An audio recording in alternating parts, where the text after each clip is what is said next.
Greetings, everyone. Welcome to the second joint presentation today. I'm delighted to introduce to your right Zachary Davis, who is team manager at the Danish Technological Institute, and to the left, Anurag Bansal, who is global business development at Acciona. And Zachary will go first today and tells us a bit more about their LEBED, innovation testbed for development and production of nanomaterials for lightweight embedded electronics. So Zachary, over to you. All right, thank you, Christoph, for the nice introduction. Hello everybody. My name is Zachary.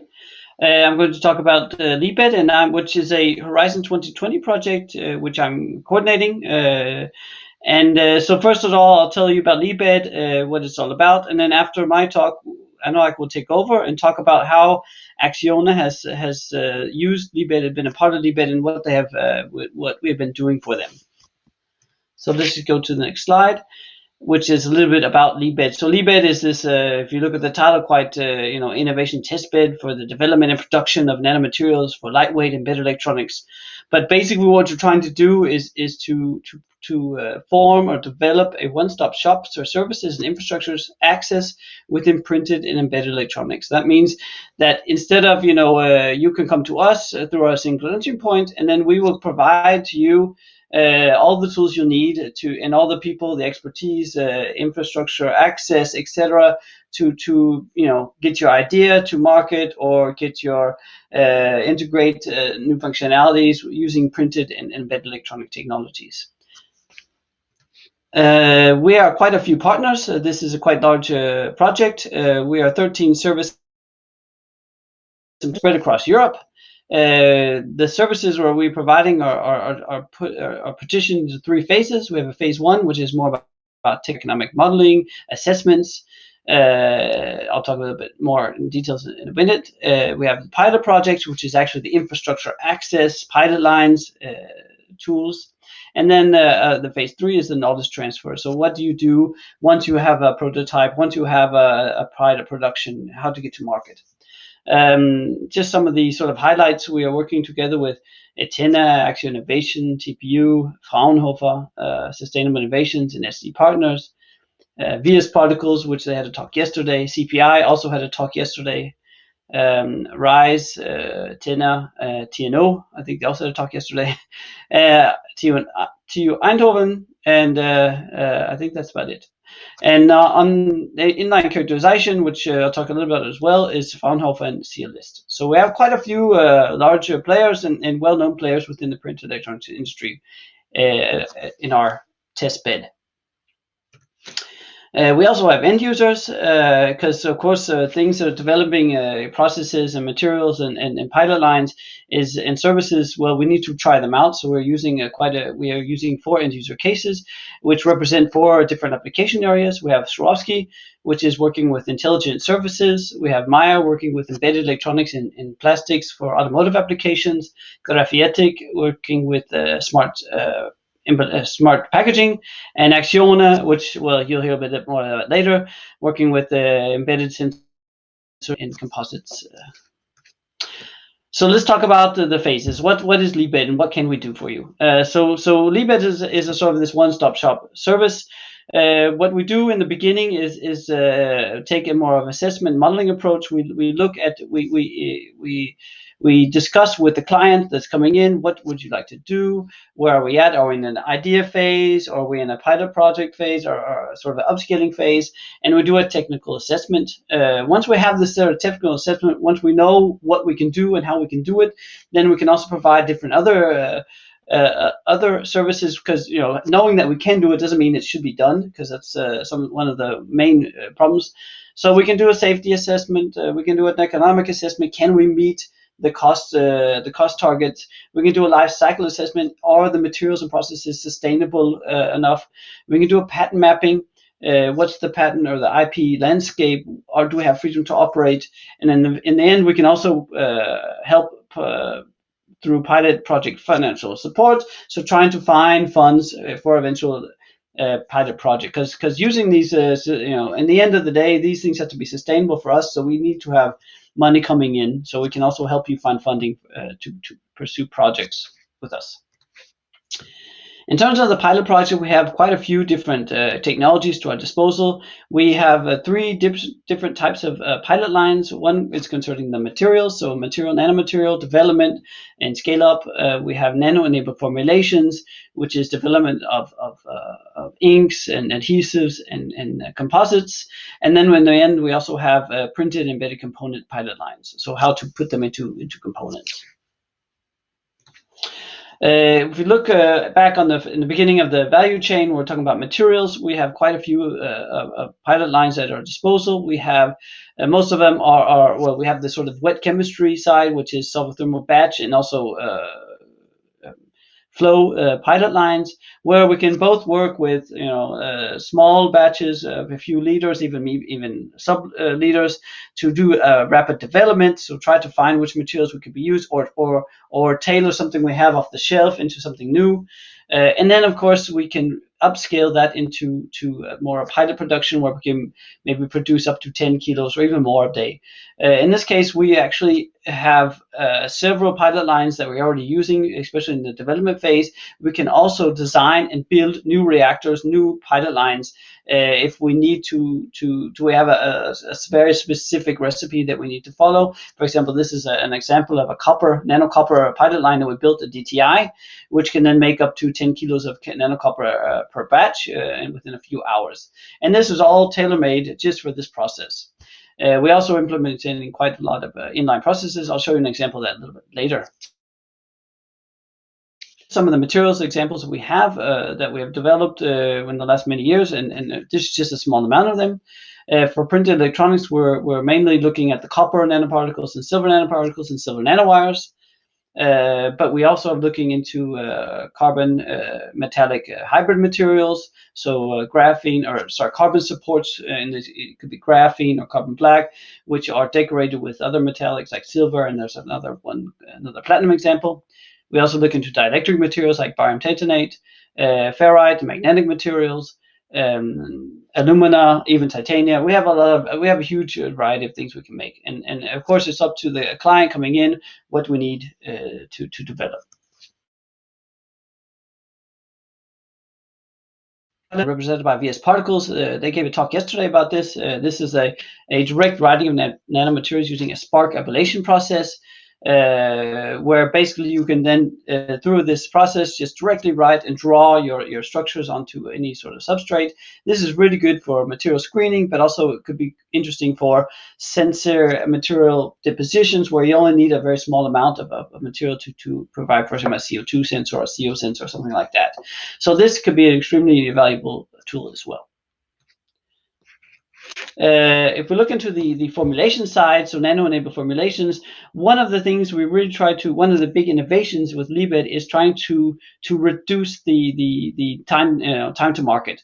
So typically when you have, if you want to develop a whole new ink, for example, you have the particles, in this case we have some copper, we want to make an inkjettable ink or a Flixogravura ink or something else, but usually there's a painstaking lot of work in trying to match the particles with the solvent, with the binding system, with some additives, in order to get the right rheology, to get the right adhesive to the substrate, to get the right printing performance, etc. And this usually takes a lot of time. You're taking you're changing ink, you're testing it, you're changing, you're testing it. So what we're trying to do in this case is try to implement AI and robotics in order to really sort of, going from maybe a development time of 9 months or something like this down to just a few months or even less. So with this case, what we're showing here is an example of copper, where we actually had screened quite a few different solvents and binder systems, and we also used a design of experiments using the AI, to really flesh out the parameter space and try to find the optimal formulation recipe. After doing some, and this was together with the CPI and over in the UK. Then, of course, we have some nice results of this. One of our inks is a copper-based inkjet formulation, where we developed the copper nanoparticles around 100 to 200 nanometers size, and then together with CPI was able to make this 20-30% metal loading DGME based solvent, and then actually be able to have a process using photonic sintering to achieve around 5 to 10 million square per mil. So this is a very nice product that we were able to develop in quite a short amount of time within LeBed. The final pilot lines I want to talk about are the component pilot lines. In this case, we have quite a few technologies at our disposal. We have sort of partitioned them into two types. The first type is more on the prototyping side. So in this case, we're using digital printing technologies, 3D printing and inkjet printing technologies, where we have a 3D multi-material printer, and we also have a sheet-to-sheet inkjet lines. This is very good for taking the CAD, making a prototype, testing it, quick iteration cycles. Once we have the sort of a nice iteration found or a nice prototype found, we want to scale it up. We also have production pilot lines, which are mostly based with roll-to-roll printing, mounting, conversion, etc., through the different partners we have in LeBed. So, we have actually some pilot lines dedicated to packaging, IoT, and also a large format inkjet printer over in RISE. Just to give you some examples of the things that we are able to produce for the different end users, I'm not going to say it's not so specific. On the left-hand side, you see a silver nanowire screen printable ink that was developed. This is then printed onto a PT foil, and then we actually use in order to really make it transparent, actually visible, the circuitry, we actually use a laser micromachining process to actually cut out the circuit, which you can't even see, and then mount the LEDs. So this is a very nice technology we're working on. On the right-hand side is the sort of the copper, nano copper, inkjetable copper. So this is an inkjet printed NFC coil using the ink and the process developed within LeBed. Another one of the innovations we were talking about is this inline monitoring. This was a CList, which is actually using have developed a X-ray fluorescence method for actually monitoring the synthesis of our nanoparticles. So basically, what in this, for example, in copper, we use it to actually monitor the formation going from the copper sulfate, which is a salt, to a copper oxide, and in the end to a copper itself. So we can actually use the XRF to actually sort of monitor and know when we are finished with our synthesis. And this is really nice with the big batches, because sometimes control and timing is extremely key in these chemical synthesis processes. And finally, last but not least, is we have just another nice, fun demonstration of a inkjet printed touch sensor, where you can sort of go down. We had an idea. Let's make a touch sensor. We go to the printer. Within a half an hour, we have something that we can start to play with. This is very nice for the demonstration of the prototyping facilities. We have quite a few things that we've been doing, and I don't have enough time to go through all of them, but there'll be more coming out. So we have a lot of videos and stuff you can watch. I'll show that to you in the end. The final set of services I would like to talk about briefly are the sort of knowledge transfer services. In this case, what do? We have done the pilot project, we have a demonstrator, or we have a scale up. What's the next steps? And then in this case, we can help the clients with IPR and patenting of IP. We can actually help them with standardization in sort of more safety precaution services, business planning, and in the end, investor capital. Because in the end, we know that especially small and medium-sized companies, they need investors to help them to market. If you want to know more information about the pilot lines, or also how LeBed works, I really suggest you go to our web, our YouTube. We also have the website. On the YouTube, we actually have a webinar series we did much more details than I was able to talk about the different types of pilot lines, and you can also talk about the services that we can provide and how that has helped the end users that we have in LeBed. Final thing, my final slide before I'll give the word to Anurag is the open call. So basically, LeBed is in, I think we're just over 2 years within the project. So now we're actually have formed and developed the services and the pilot lines enough that we want to open up to industry. So we are doing that now. So if you really want to join and you want to have what we can do now is in the last 1.5 years is provide free services to a number of companies that want to sign up. So what you need to do is go on our website, leabit.eu, and there's on the front page there's a link. You can click on it, which can then generate an email to us. And then once you get that mail, then a project manager will contact you and then ask for more details, more information. Once we have that, and once we have made some decisions, we will then proceed to make a phase 1 assessment free of charge, which is a technical feasibility assessment, economics feasibility assessment, and also LCA, patent mapping, safety services. Once we have that, then we also have the chance to go on to a phase 2, which is the pilot project, and hopefully also phase 3, of course. And with that, I would like to say thank you for your attention. I'm going to now close my presentation and give the word back to Anurag. Thank you, Zachary. Thank you, Christoph. Good evening, everybody. So, Quickly. Very good. Great. So before, can you see my screen? Yes, perfect. Great. So good evening, everybody. Like before I tell why we are in this project, so let me just give you a brief view on who we are. So Acciona is more than 120 years old company. It is a multinational company, and we are leaders in renewable energy and sustainable infrastructure. Just to give you an idea, in year 2019, we generated revenues more than 7 billion euros, together with our more than 37,000 team members present in 65 countries. Now, in order to be leader in renewable energy and sustainable infrastructure, Acciona counts on its 3 innovation center. The first one is located in Pamplona, and it is dedicated for energy. The second one is located in Barcelona, and it is dedicated for water. And the third one, from where I am coming, it is located in Madrid, and here we are developing solutions for civil infrastructures.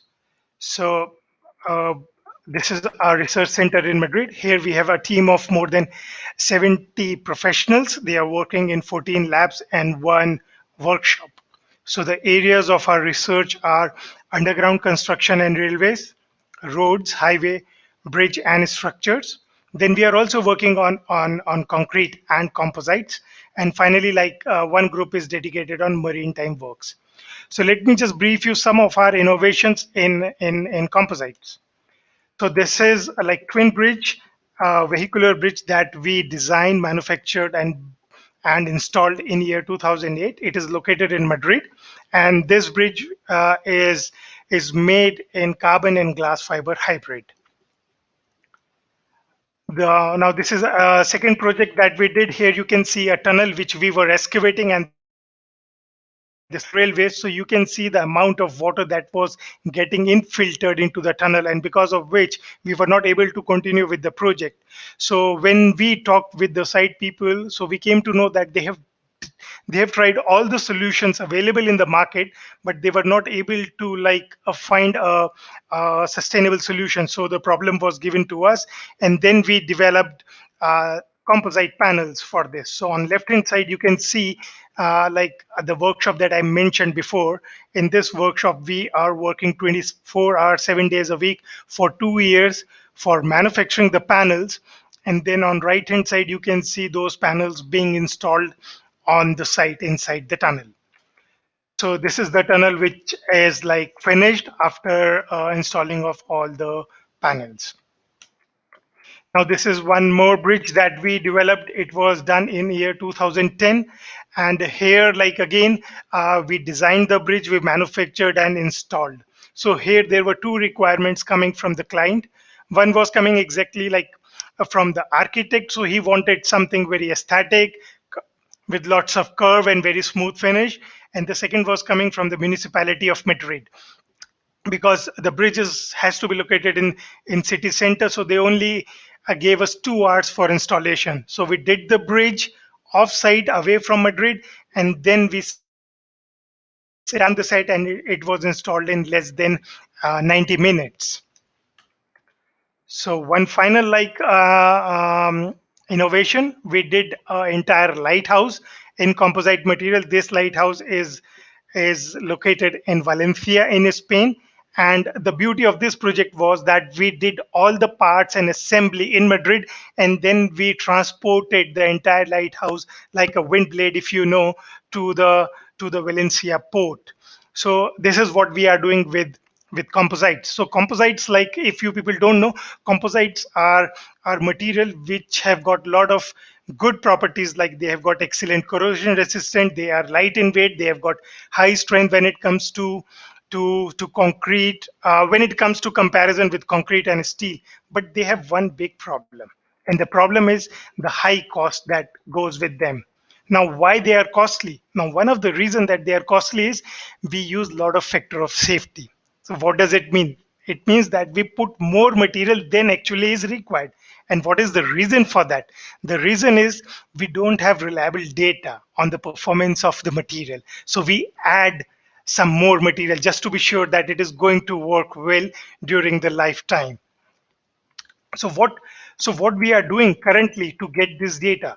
So here you can see the bridge I have already shown. So here you can see that we are using cable sensors. So on right hand side you can see the sensors being mounted externally on the bridge, and then the data is being collected in this blue box.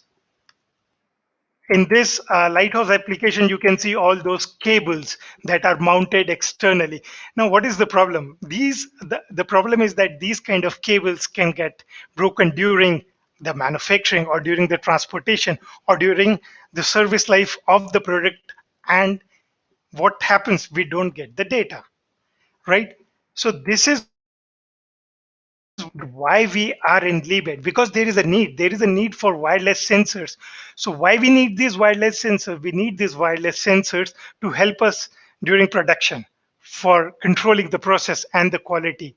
We need them during logistics and installation for tracking, like what I mentioned, that we made the lighthouse in Madrid and we transported it to Valencia. So during this phase from Madrid to Valencia, we need to track the material. And also, like during the operational life, we need to monitor whether the lighthouse or the product is working as per designed or not. So here is the Libet solution. Zachary has also has already mentioned. So I'm going to just show you one slide. Here you can see the beauty with Libet sensor is that we can embed them while we are manufacturing the product. And since they are wireless, so all the problems that are associated with the standard or conventional sensors will be solved, right? So on left hand side you can see like how the sensors are embedded during the production, and then during like post production, which is logistics and usage, we can use those sensors without the need of cable. So Libet sensors will help us solve problem associated with the standard or conventional cable sensors.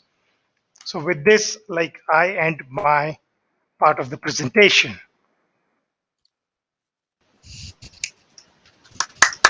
Thank you very much, Anurag and Zachary. So it seems like an awesome collaboration you did there.